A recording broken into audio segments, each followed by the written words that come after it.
Anni did one of these fic reading things. I guess I'll give it a try. I just kind of randomly searched Archive of Our Own, so not really sure what I'm gonna get here, but it seems like it'll be interesting. It is called Why I Still Want You Here, and I guess it's from the point of view of Dave Strider. And I'm probably going to be reading chapter 1 and 2, because chapter 1 is really short from my understanding. So, I guess I will get started. Chapter 1 is called Please Be Lying. Okay. You sit there on the futon. You're waiting for Bro to get home, knowing when he does, you're going to get the 3rd degree from him. You stiffen when you hear the apartment door open. Moments later, seeing your older brother. He just got in from his shift of delivering pizza. It's 10 p.m. Bro sits on the coffee table across from you, removing his shade shortly after. You see the seriousness written on his face, screaming at you from his eyes. Dave. He never uses your real name. About an hour ago, John ran into the street. Oh crap, this isn't about you failing math. Now you wish it was. He ran into the streets after Beck. He got hit by a car, Dave. John's dead. You see him swallow as you process what he just said. He's just playing a sick game with you, right? John can't actually be dead. It's impossible. He just couldn't be. You're both only teenagers. 17th birthday is tomorrow. What? Your voice is a lot shakier than you thought. John's dead. You look down at your lap, denial taking over your thoughts. Bro, this game is sick. Your bottom lip quivers slightly. It's not a game, I'm being serious. His voice stays even. You're taking this too far. Tears start to fill up your eyes. Dave, I understand it's a lot to take in, but I'm not playing the game. You're practically yelling now. Bro, stop. It's not funny. This is sick. You're crying as you stand up.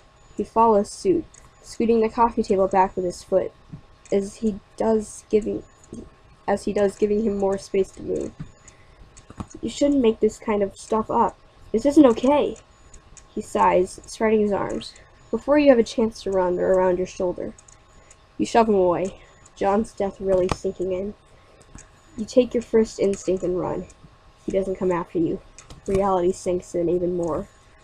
Out the apartment door, down the complex stairs, out into the city streets. You keep running down the streets you know by heart. The path you know by heart to John's house. The chilling spring air stinging your bare arms as you do.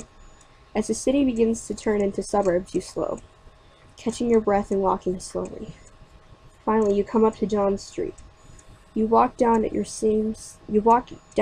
your same slow pace, remembering every other time you'd walked down that street at night, whether it was to help John sneak out of the house or return him home.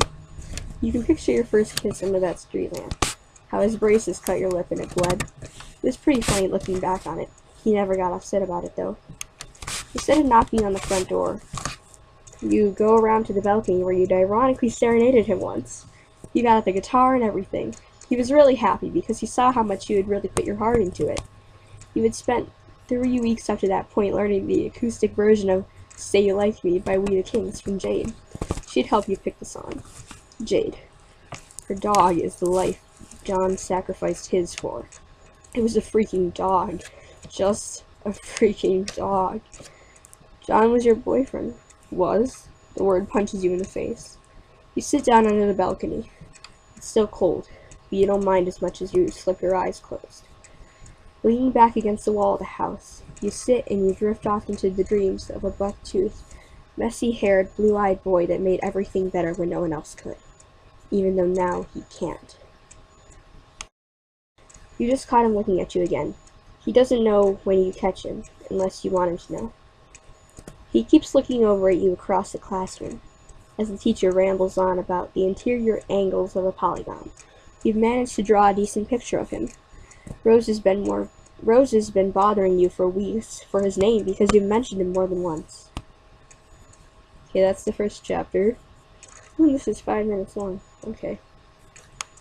I think I will end it here. I'll just do it in chapters.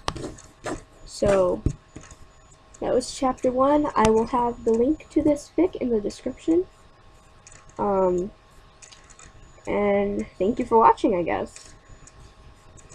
Alright, bye guys.